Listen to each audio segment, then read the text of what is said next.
Welcome to Mile High Agile 2015. My name is Somnath Ghosh. I'm the president of Agile Denver, a local user group in Colorado. This is the fifth year that we are trying to do this. And we have expanded from 250 people to 850 people. I just wanted to invite everyone across the US, maybe even the world, to come to Agile Denver, to our conference. We just have some really amazing speakers. It's a one-day format, probably the lowest price point in all of the world. Get to meet some really good people, get to network, and also see some really good speakers in action, bringing forth the message of what's exactly happening in the industry right now. Primarily, how did they resolve problems? What did they see in their Agile transformation? Hi, my name is Bob Hartman. I'm the president and founder of Agile for All, and we're the title sponsor this year for the Mile High Agile Elevating Agility Conference. We've been to the conference every year since it was started, and this year and last year we were title sponsors. And we do it to give back to the community. We don't do it to make money. We do it because we believe it's the right thing to do for the people that we trust in our area. And we like to see people succeed, and this conference really helps them do that. I go around the world teaching and talking to various user groups and conferences, and I tell people all the time, and I don't sugarcoat it, I say, if you're in the Denver area during Mile High Agile, it is the best one-day Agile conference in the world. MikeCohn started his first Scrum project in 1994. How many of us remember AOL? Anyone? As the internet blossomed, Mike was a technology executive helping companies adapt and grow in this new and connected environment. He was a founding member of Agile Alliance and Scrum Alliance to advocate a fresh approach to delivering value to customers, and that has now become commonplace. Through his company, Mountain Goat Software, Mike is one of the Agile community's leading and most sought-after speakers and trainers. His books, User Stories Applied, Agile Estimation and Planning, and Succeeding with Agile, line many an Agilist bookshelves, like mine. These works have had an indelible impact on our Agile practices throughout our community. My first experience with Mike was hearing him speak at an Agile Denver monthly meeting many years ago. His approachable style makes the topic of agility very accessible. Agile and Scrum could not ask for a better spokesperson than Mike.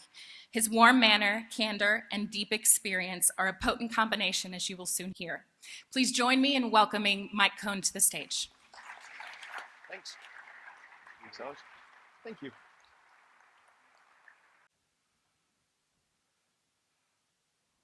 I'm sure you know I'm a big proponent of Agile. As Candy just said, I've written a couple of books on it. Succeeding with Agile? You know I love user stories. I've written a book on that, User Stories Applied. I love estimating and planning. You probably know I've written a ton on those topics. I've written about these things. I advocate these things because I've seen them work. But I could be wrong. In fact, I hope time has proven me wrong about some of the things I've written about. Agile's about experimenting. It's about having an hypothesis, a best guess about the best way to achieve the best results. But sometimes things don't work out for the best. And when they don't, we need to admit that, admit it, and move on. I want to describe a scenario where a company I was working for set up our environment to be able to learn from that environment even when things didn't go for the best. Back in 2000, I was a vice president of engineering for a company here in Colorado. And things were going very well for this company. I had a very good CEO. Our products were successful. Our projects were finishing on time. And I wanted to take advantage of that situation. I wanted to take advantage of having a good CEO with successful products to get good at something we were not good at. I wanted to get good at estimating. So I put in place a couple of simple rules with my team.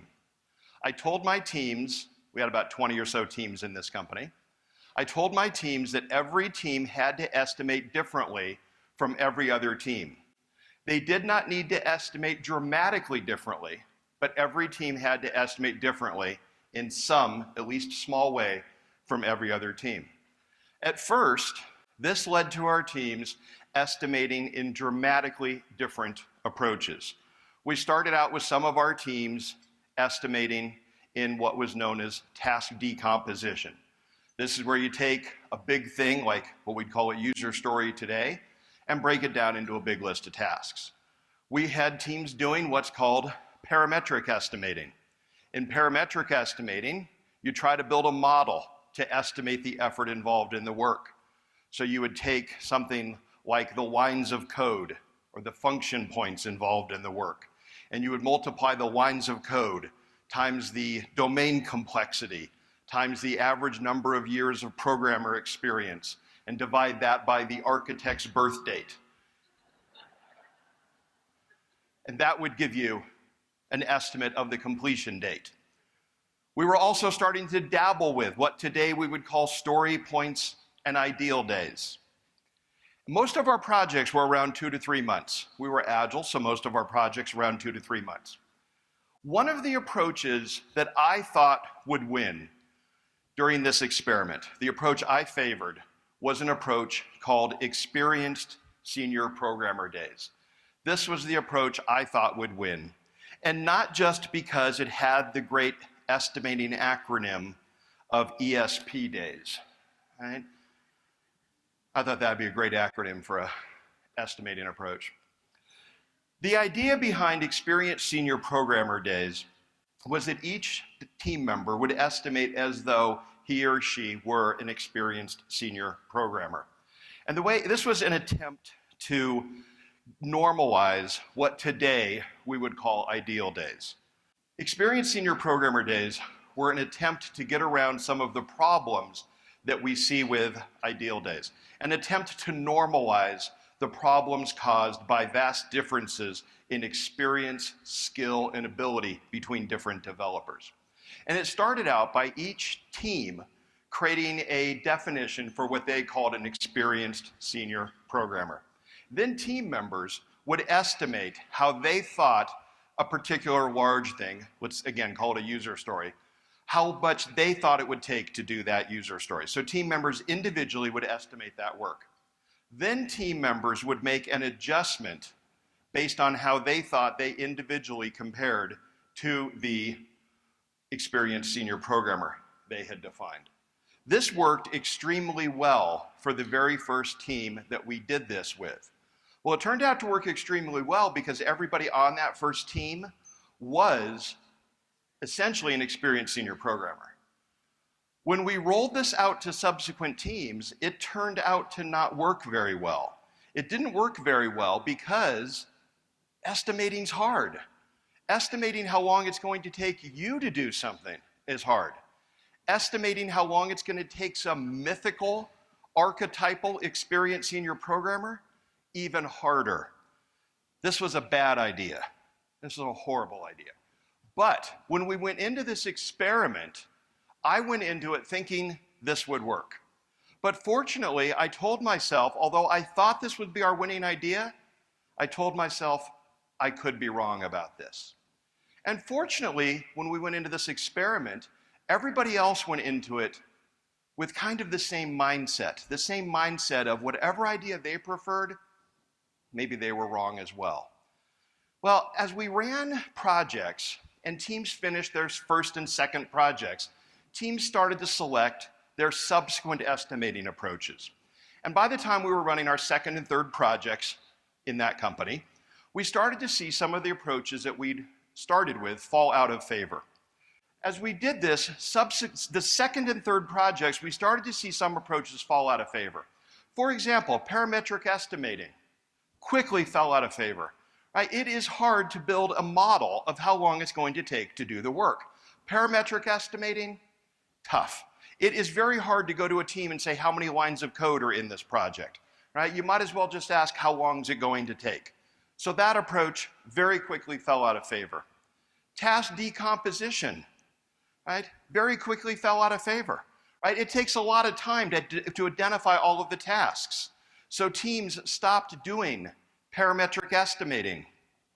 Teams stopped doing task decomposition. Nothing I had done other than put in a few simple rules saying, don't estimate the same way as any other team, we saw teams start to coalesce around ideal days and story points. Right? And then teams started to argue about smaller things. They started to argue about the units to use. And you'll see up there, 1, 2, 4, 8, and 16. Some of the teams argued that we should use those numbers, a simple doubling. Other teams started to argue that we should use the Fibonacci sequence. Some of you know that I tend to use that when we estimate. Right? Other teams started to argue about how should we round up or down. Some teams said we should be pessimistic, always round up. And if we have a 7, using the numbers on the screen now, round a 7 up to an 8. The same with a 5, always round a 5 up to an 8. Other teams said, that's crazy, let's be optimistic. Let's round a 5 down to a 4, let's round a 7 down to a 4. Other teams said, let's be realistic. A 5 goes to a 4, a 7 goes to an 8. Other teams started to experiment with how to run the meetings. And they developed some of the techniques that eventually led to some of the things we do in planning poker today. So we had teams starting to experiment with smaller things. Right? They were experimenting with the numbers we were using. They were experimenting with how to conduct the meeting. Some of the teams began to experiment with who should be in the meetings. They were experimenting with, could we have a subset of participants? Could we have perhaps just 3 people in the meeting instead of the whole team in the meeting? Other teams were experimenting with, could we have just a checklist of items for the meeting? Could we identify 5 questions? If we asked these 5 questions, were we assured of coming up with a good estimate? Based on what I've been writing about for the last 10 years, what I've been training on for the last 10 years, you can probably imagine where we ended up. But where we ended up is not the point of this story. The point of this story is that when we began this experiment on estimating, I had an idea of what would work. But I told myself I could be wrong. And you know what? I was wrong. I was wrong. Right? But you know what I learned from being wrong? I learned enough to write this book. But you know what else? Parts of this book could be wrong. In fact, parts of it are wrong. Pages 238 through 240 are wrong. I wrote those because they're what I believed back then. They're not at all what I believe today. I changed my mind because I continued to learn. And that's the key to success, not just in this story, and who cares about one story, but that's the key to success in Scrum, in Agile, in life itself, being willing to learn. Everybody on that project knew we were bad at estimating, and we wanted to get good at estimating. And along the way towards trying to get good at estimating, we had some fierce debates. But we didn't let those fierce debates get in the way of our learning. When I was first putting this talk together, I remembered those fierce debates and those team members with those fierce debates. And I was a little reluctant to use the term open-minded. But I looked up open-minded in the dictionary. And the term open-minded, all it means is willing to consider new ideas. And yeah, everybody on that project, in that company back then, was willing to consider new ideas. Almost everybody. And that's all we needed, was a willingness to say, the courage to say, I could be wrong about something. I think it's vital that we approach something like Scrum, kind of my primary process, with a willingness to say, I could be wrong. I think it's vital that we approach Scrum with an open mind. Go into Agile thinking, I could be right. Right? Go into it thinking you could be right. Go into it thinking like I did, thinking that experienced senior programmer days is the way to go. But reserve just that little bit of open-mindedness that says, I could be wrong? What was the last thing, think about this, what was the last thing that you changed your mind about involving Agile or Scrum? It could be something small, like your decision that 1 week sprints are the best. Right? You decided that you like 1 week sprints better than 4 week sprints. Or it could be something that required a grand leap of faith, like your decision to include product owners in retrospectives. Right? Something a little scarier perhaps than changing from 4 week sprints to 1 week sprints. But whatever it was, can you think of something that you once firmly believed that you now no longer believe? Think about a process like Scrum and what Scrum would look like today if early advocates of Scrum had not had the courage to say, here's how we should do it, but hey, I could be wrong about this. Right? If they had not had the courage to admit that there was a possibility about being wrong about the process, and then to later change their minds. I asked some friends of mine, some proponents, some early proponents of Scrum, some early advocates, and some prominent Agilists to help me out by sharing with me some things that they have changed their minds about. And I want to share those with us. I'm going to refer to them on paper here. The last thing I want to do is misquote somebody like Ron Jeffries. Be in trouble if I misquote him. So I'm going to refer to my notes for these. So here's some things that prominent Agilists shared with me that they have changed their minds about. Ron Jeffries and Chet Hendrickson are well known for having abandoned estimating. It's like a dagger to my heart.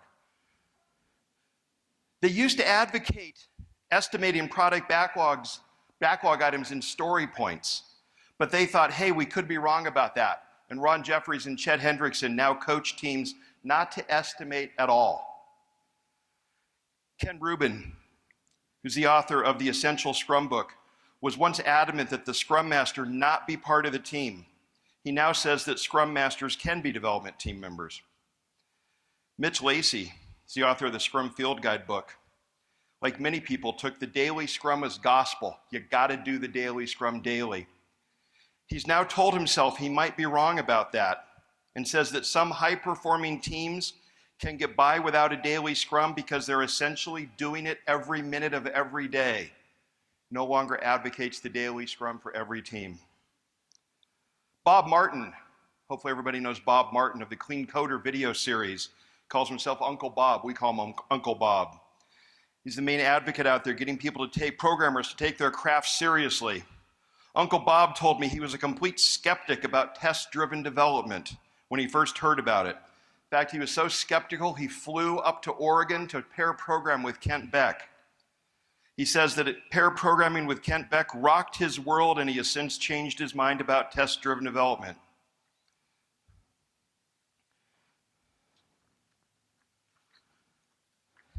In his first book on Scrum, the black one, Ken Schwaber wrote that one of the main duties of the Scrum Master was to make sure there were enough chairs at the daily Scrum. I'm pretty sure Ken doesn't believe that one anymore. Gene Tabeka, author of Collaboration Explained. I know Gene's here. Gene used to focus on sprint planning and sprint reviews as a team's main inspect and adapt checkpoints.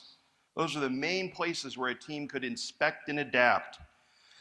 Jean told me that she's learned that for teams she works with, that isn't usually enough, and that teams benefit from a form of mid-range planning or road mapping for them to really create awesome products.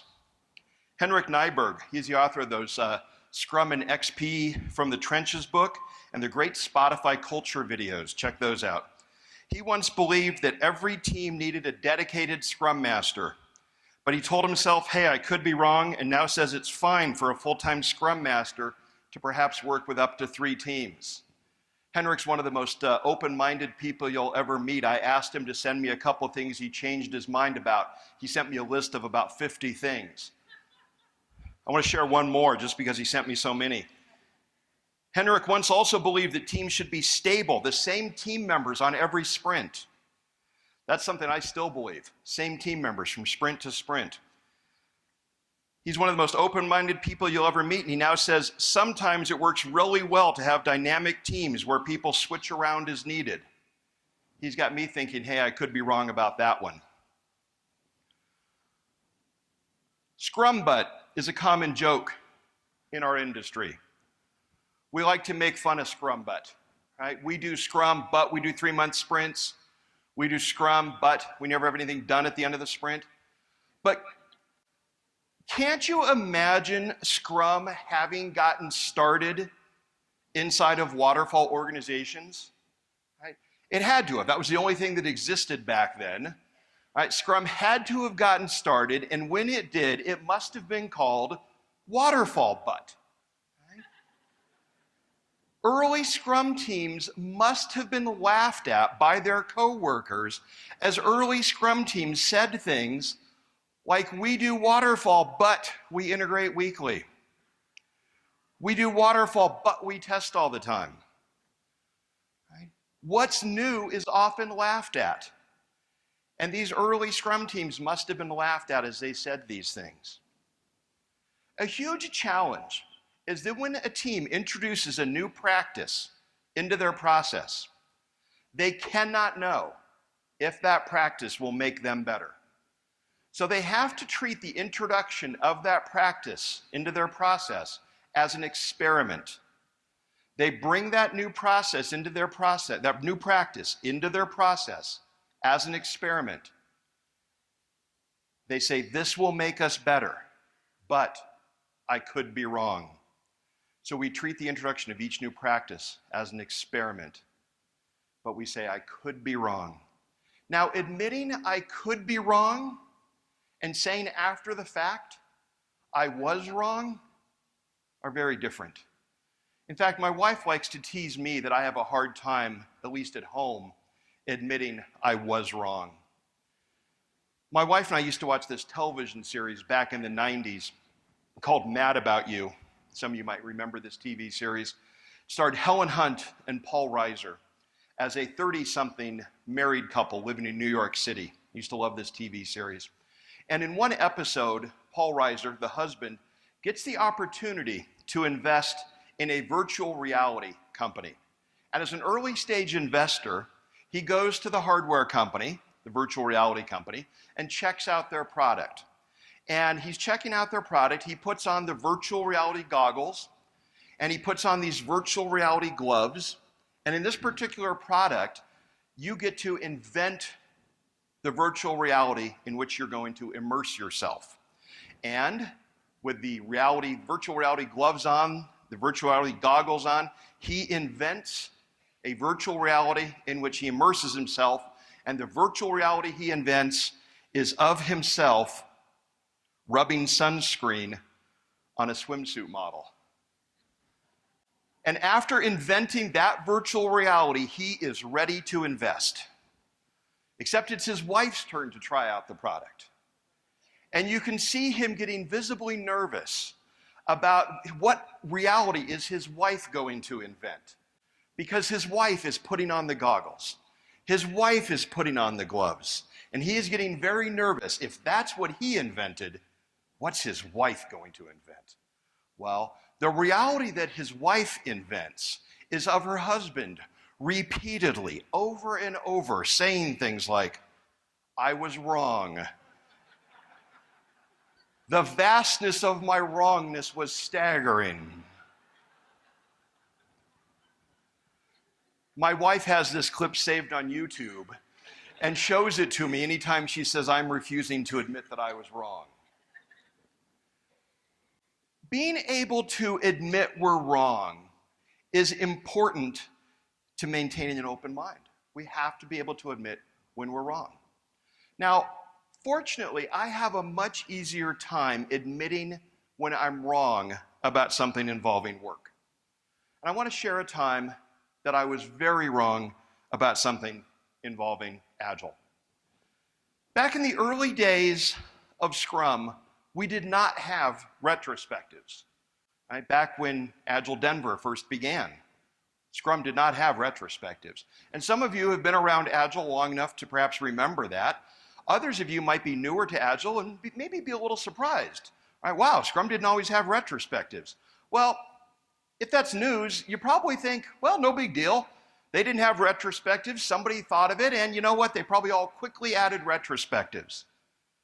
Well, most people quickly added retrospectives. I didn't, right? When I first heard about a retrospective, my attitude was this. I said, why in the world would I wait until the end of the sprint to talk with my team about how to get better, right? That just is ridiculous. If I see a way for my team to get better, I am going to go talk to my team about it right then. I'm not going to wait until the end of the sprint. Well, here's why I was wrong about that. See, I can admit that I was wrong. Here's why I was so wrong about that. My theory was this. A programmer, let's make it a programmer, is sitting at his or her desk. The programmer comes up with a way to improve. The programmer should get up out of his or her desk and go share it right then. Except what happens is the programmer says, okay, I know how we can get better. I'm going to go tell my team. And the programmer starts to get up and the programmer says, my head's in the middle of the code. I'll tell them about it tomorrow. And tomorrow comes along, and at the daily stand-up, the programmer says, well, I worked on this yesterday, and today I'm going to do this, and today I'm going to do that, and oh yeah, I came up with this brilliant idea. It was going to save a decade off the schedule.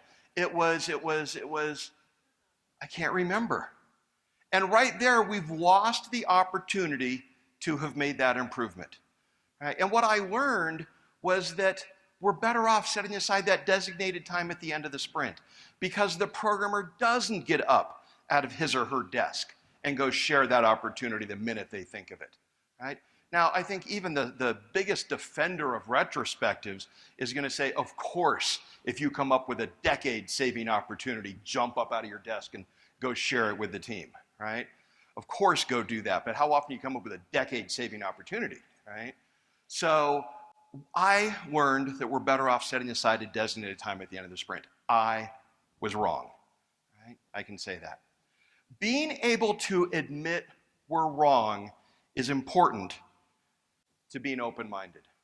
We can be opinionated, but we've got to be open-minded.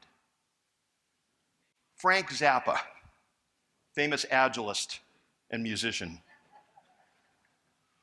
once said that a mind is like a parachute. It doesn't work if it's not open. Here's my challenge for each of us. Go into each session today with an open mind. Bring your opinions, sure, but go in thinking, hey, I could be wrong about that opinion. You know what would be even better? Is if every speaker, every trainer, every presenter, every Agile guru you encounter is also thinking, hey, I could be wrong. Because if that happens, we all might be open-minded enough for some learning to occur, right? That would be wonderful. I'd like to have everybody here repeat something with me.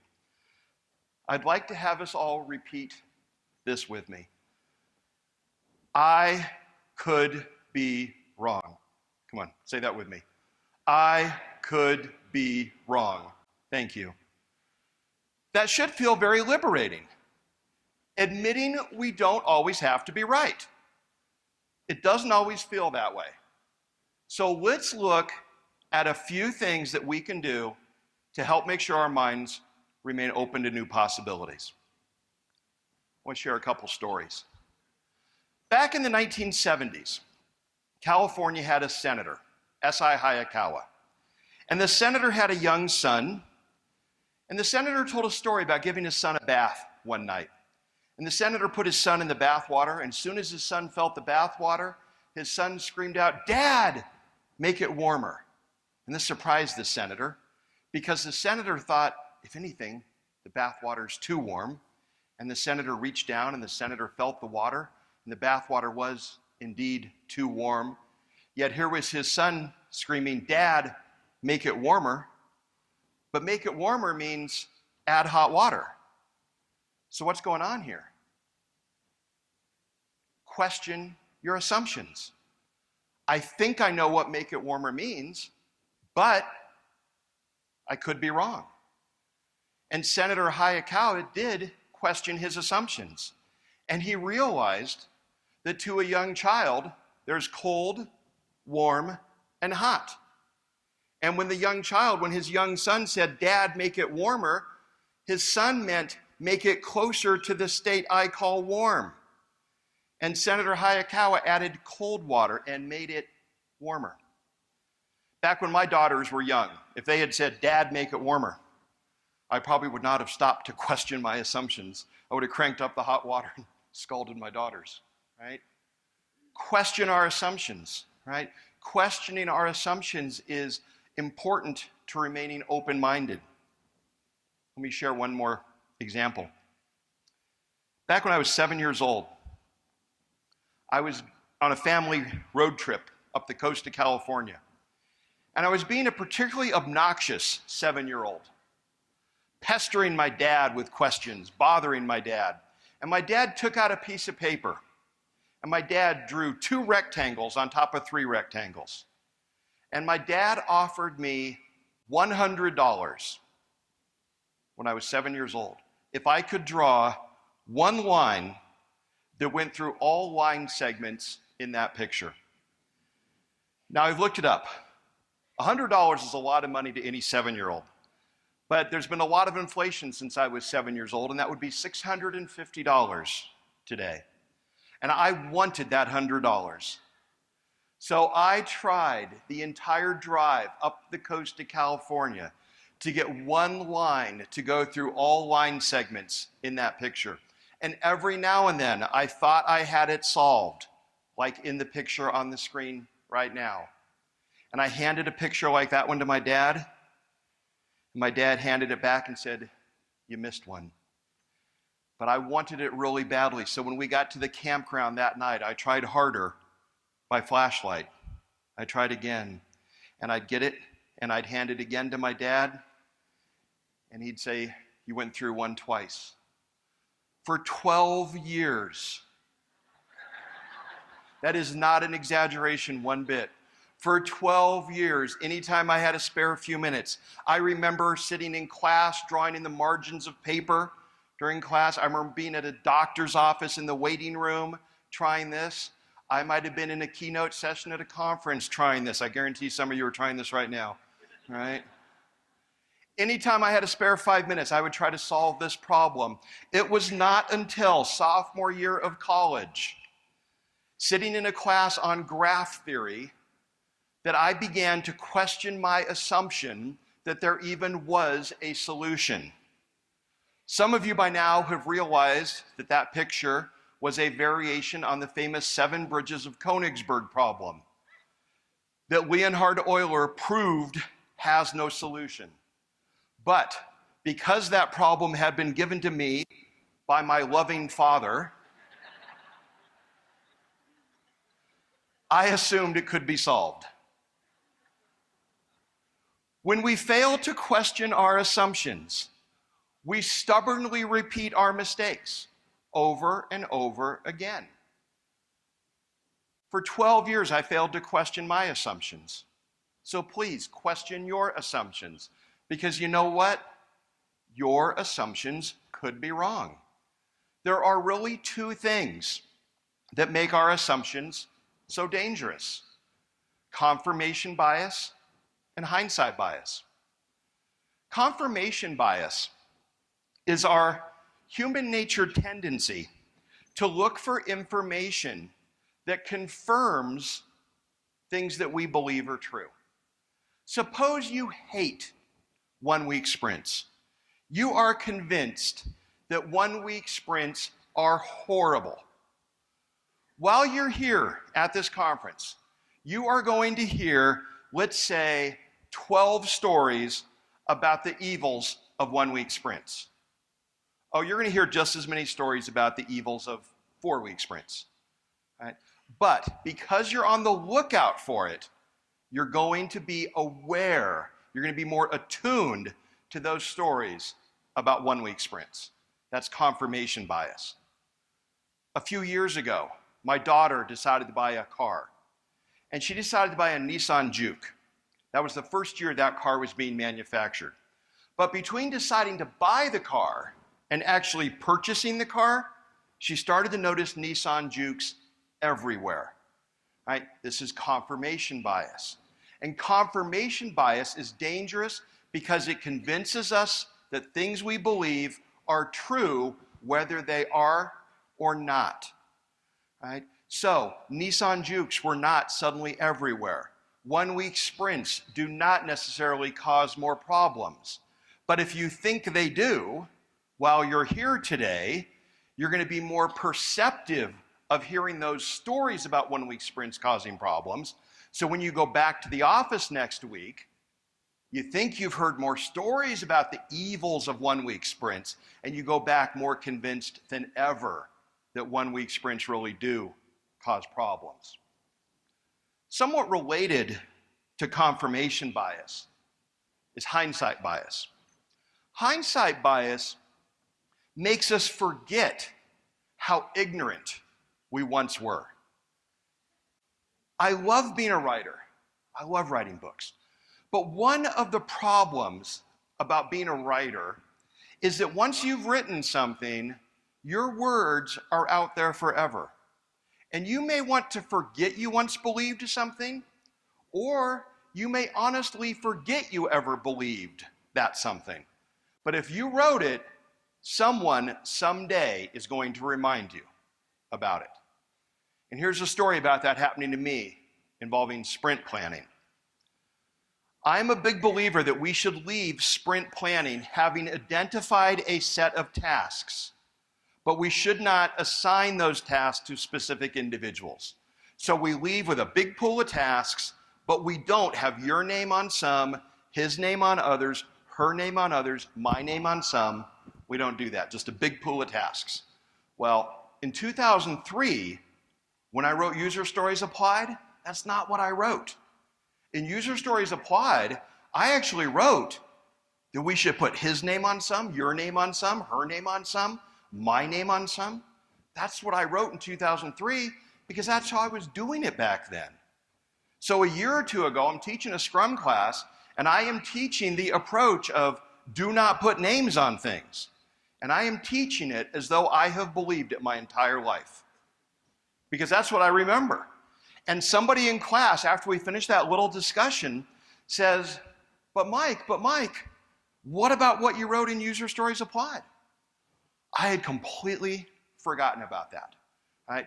This is hindsight bias. Hindsight bias makes us think we've always been as brilliant as we are now. We forget all the learning that we went through to get to where we are. So while you're in sessions today, while you're having the great hallway conversations today or this evening, right, be aware of your biases and be aware that you might only be seeking out information that confirms the things that you already believe. And as you're talking to people who may not be as far along in their Agile journey as you may be, remember all the learning that you had to go through to get to being as brilliant as you are today, right? This is hindsight bias. So, in remaining open-minded, we have to question our assumptions. A second thing we need to do is exhibit intellectual humility.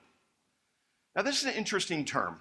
I came across this term recently in an article on hiring practices at Google.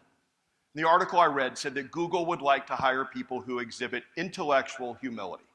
Like, of course, right? Who wouldn't? Right? Well, the term caught my attention because back when I was in college, I took a lot of philosophy classes. In fact, I took so many philosophy classes, I could have had a minor in philosophy. Except at the college I went to, in order to have a minor, you had to pay an extra $36 when you graduated, right? And all that you got for that $36 was on the bottom of your diploma, they would print minored in this case, philosophy, right? And I did not want to pay $36 to have minored in philosophy printed on my diploma. So I technically don't have a minor in philosophy.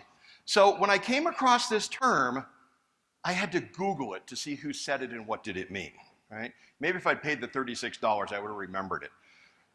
So I Googled intellectual humility. It comes from John Stuart Mill, who in the 19th century said that it is a virtue, it's a good thing for someone to be able to imagine one of their fundamental beliefs being false. So to picture one of your fundamental beliefs being false. And intellectual humility has to do with understanding the limits of our own knowledge. So it's really about understanding the boundaries between what we believe and what we know. What we believe and what we know. And so to get away from being a little too philosophical, give an example here. As an example, I believe iterations or sprints are a good thing. That to me is a fundamental belief. I really do think sprints are a good thing. I think that there's something good about a team getting together at the start of a period of time, figuring out what they're going to do, and then at the end of some period of time, I don't care if it's a week or 2 weeks or a month, but at the end of a period of time, just getting together and saying, how do we do? I don't care really how they structure that stuff, but I think there's some value in getting together at the start of a period and getting together at the end of that period and saying, let's do this, how do we do it that? I think that's a good thing. I don't have any scientific proof of that, so it would be intellectually arrogant of me, the opposite of intellectual humility. It would be intellectually arrogant of me to run around talking about sprints or iterations as though I have proof that they're a good thing. So let's exhibit intellectual humility. Let's remember, what do we know versus what do we merely believe, okay? So remember the difference between those two. Here's another example of a time when I failed to exhibit intellectual humility. I was teaching a class a little bit ago in San Diego, and someone in class asked me a question. The exact question doesn't matter. It was just one of those, who does such and such in Scrum questions. And I knew the answer. Very clear to me, it was the Scrum Master. And I start to open my mouth to say, well, the Scrum Master does that. And as I start to tell the guy, the Scrum Master does that, somebody from the other side of the room yells out, the whole team does that. And I realized, wow, that's a better answer than the one I was about to give. My intellectual arrogance, my lack of intellectual humility had me about to answer a question, I don't remember the exact question, had me about to answer a question I had never been asked before, when what I should have done was paused and thought about it. Maybe I should have asked the whole class, always a great thing to do when you don't know the right answer, all right? Maybe I should have asked, maybe I should have thought about it, maybe I would have been able to get it right and said the team, maybe I still would have got it wrong, but that doesn't matter. But I should have stopped and thought, right? Instead, my lack of intellectual humility had me blurting out an answer, right? Shortly after this story that I'm telling you happened, I read an article in the New York Times about a professor from the University of Chicago who had recently died. And this professor at the University of Chicago had a great attitude that to me totally embodied intellectual humility. This professor said, when you're teaching, always assume there's a silent student in the class who knows more than you do. Right?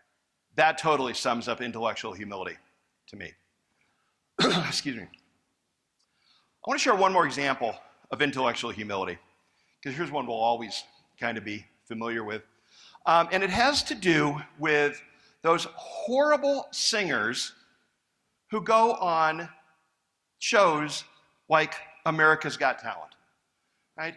These horrible singers who can't sing, they must know they can't sing, yet they go on TV and sing. Well, it actually turns out they don't know they can't sing. And this is due to something called the Dunning-Kruger effect.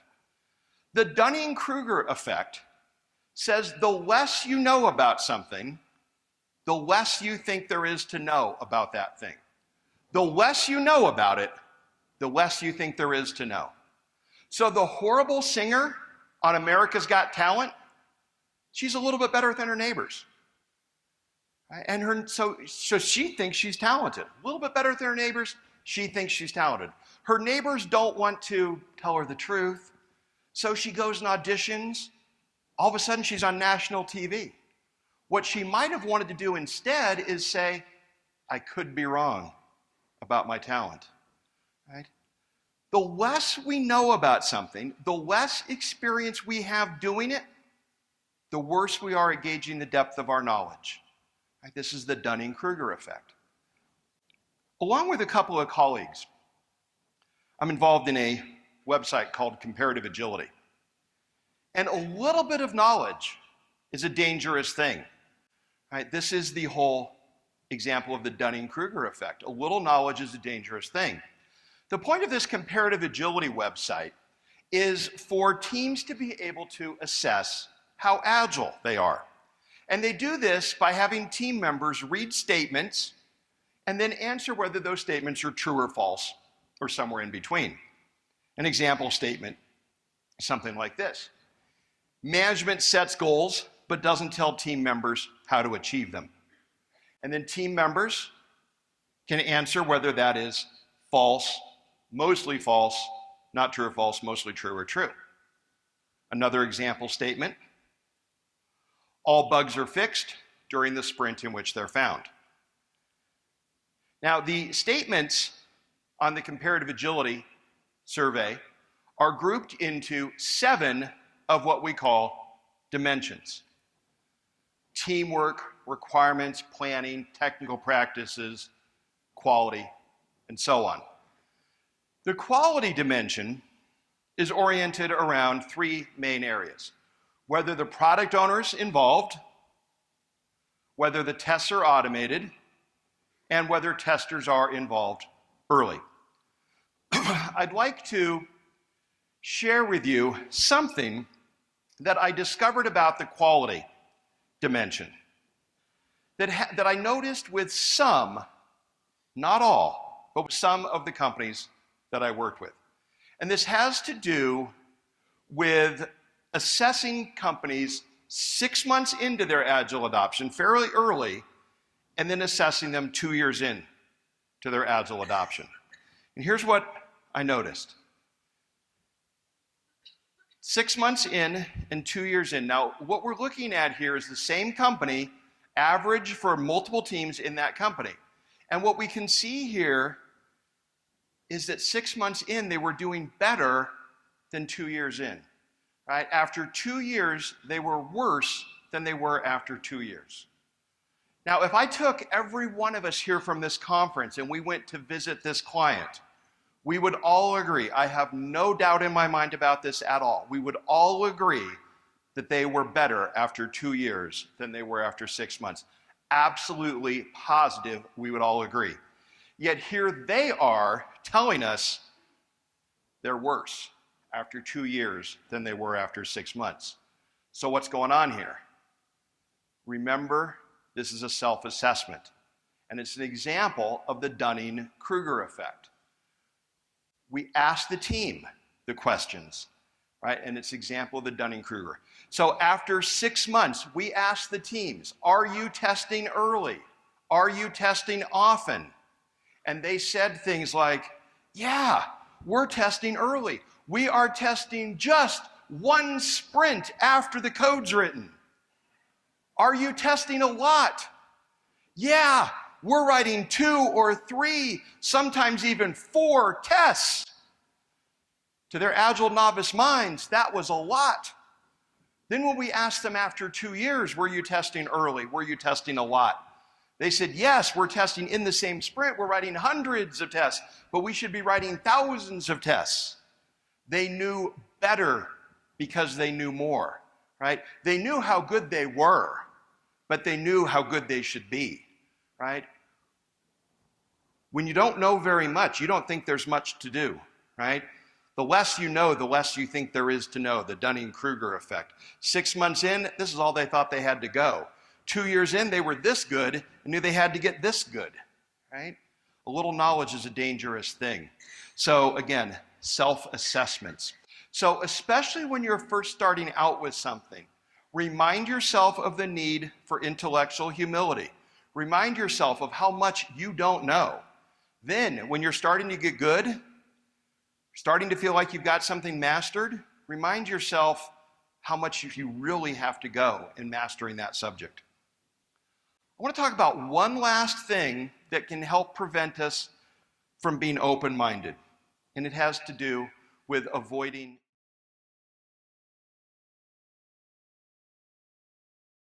brand loyalty. All right, if we want to continue to learn and grow, we cannot get too attached to any one brand. A few years ago, I was witness to an online discussion involving Ron Jeffries. And at the time, Ron was considered much more of an extreme programming advocate than a Scrum guy. And Ron was in a discussion that very quickly turned into a bit of an online fight between extreme programming and Scrum. And I loved Ron's attitude towards the two brands. Ron said, "I'll drop mine if you drop yours." I loved that attitude towards the brands. I consider myself an unbranded Agilist. Sure, I get associated with Scrum because Scrum is where I started, it's what I do. But the two ideas I am most closely associated with, story points and user stories, come from extreme programming. Right, so I'll take a good idea wherever I find it. Right, I consider myself an unbranded Agilist. Like Ron Jeffries, I'll drop mine if you drop yours. In fact, one of the things I'd like to drop is the whole term Agile. I'd like what we do to just go back to being called software development again, right? Let's eventually get rid of the term Agile. It's one, let's just go back to calling it software development eventually, okay? So one of the things that I'd encourage everyone to do while we're here is to attend a session that speaks to something that you've completely written off. If you're a Scrum person, go to a Kanban session. If you're a Kanban person, go to a Scaled Agile Framework session. Right? If you're a hardcore technical person, go to a session on soft skills, facilitation, coaching, whatever it might be. And while there, do the three things we've talked about. Question our assumptions, exhibit intellectual humility, right? Avoid brand loyalties. Now, I want to be clear that I've been talking about being open-minded, but don't misunderstand me. I don't mean we need to question everything. The sun will come up tomorrow. That's a certainty. Right? There's no need to think I could be wrong about that.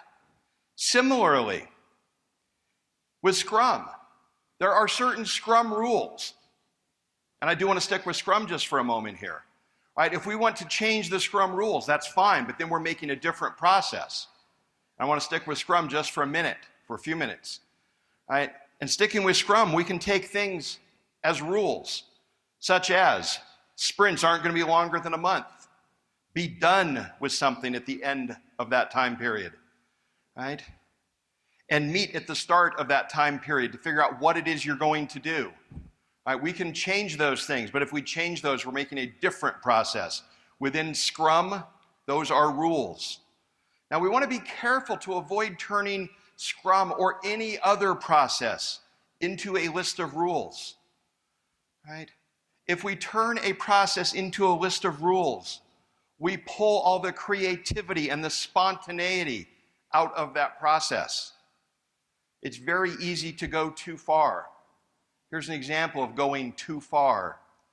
One of the leading books on Scrum actually says that the daily Scrum must be conducted left to right around the room. This is going way too far. A Scrum master I coached read this in a book, and he said, if that's in the book, it must be there for a reason. I'm doing it. His team knew that it was ridiculous, and his team refused to do it. So he came in on one day and he said, the book says left to right, that's what we're doing. His team knew it was ridiculous, they went right to left.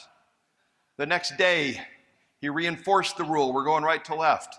They moved randomly around the room, right?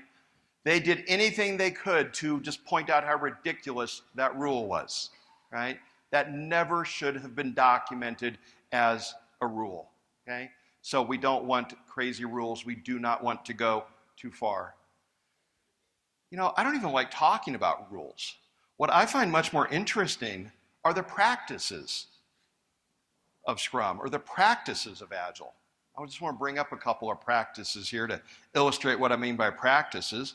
Some of the practices are things that come from extreme programming, technical practices, test-driven development, pair programming.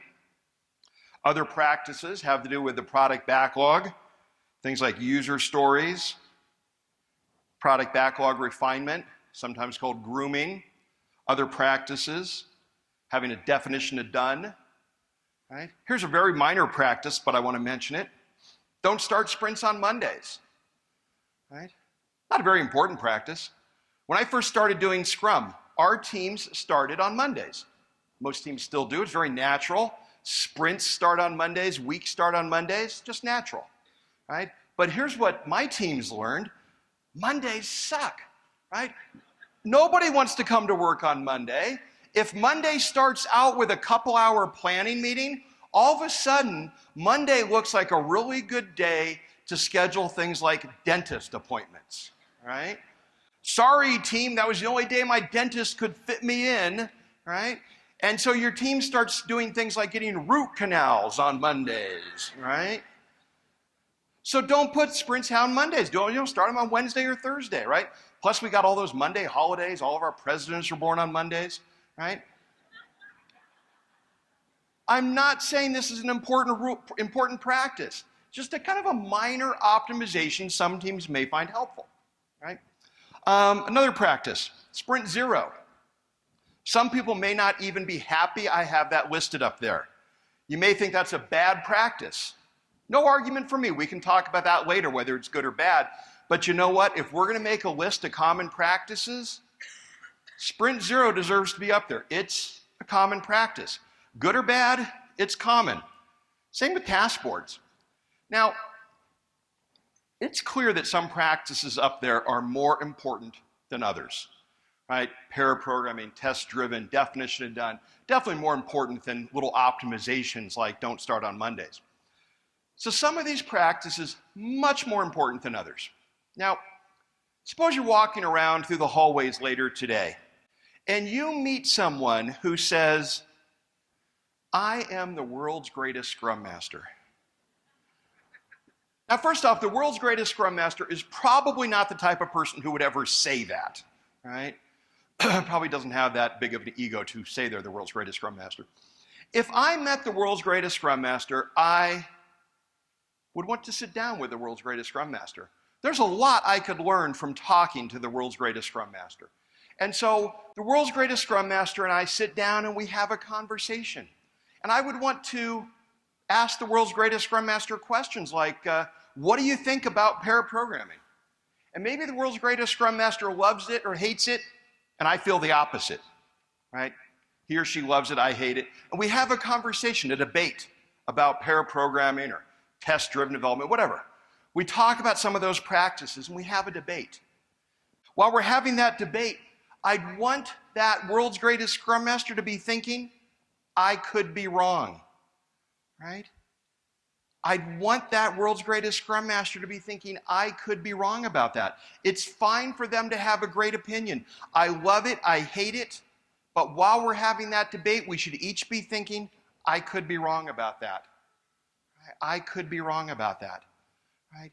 Because this, to me, is where Scrum gets interesting, where Agile gets interesting. I don't care about the rules. There's not many of those. And whatever we decide they are, we can live with those. But where Agile gets interesting, where Scrum gets interesting, is with the practices and not the individual practices. We've had those debates. Where I think it gets interesting is with the collection of practices. Which practices together are best for scaling? Which practices are best when we're working with distributed teams? Which practices work best for startups? Which practices work best for web development? Which practices work best together for continuous delivery? Right? That's, to me, where things get interesting, and that's where I think the debates today, I don't mean just physically today, but in today's Agile world, that's where I think we need to be having debates. That's where we need to be figuring out what works best for our Scrum teams, our Agile teams. That's the debate we need to be having among Agile people. And we need to be having those debates while thinking, here's my opinion, but hey, I could be wrong. I'm open-minded. Now, I haven't had a chance to watch the recent Cosmos TV series. I want to watch that one. But I did watch the one many years ago from 1980. It starred Carl Sagan. And Carl Sagan commented on the importance of scientists remaining open-minded. And Sagan said, in science, it often happens that scientists say, you know, that's a really good argument. My position is mistaken. And then they actually change their minds. And you never hear that old view from them again. They really do it. It doesn't happen as often as it should, because scientists are human and change is sometimes painful. But it happens every day. I cannot recall the last time something like that happened in politics or religion. I don't want to talk about politics or religion, but I would like to add Agile to Sagan's list.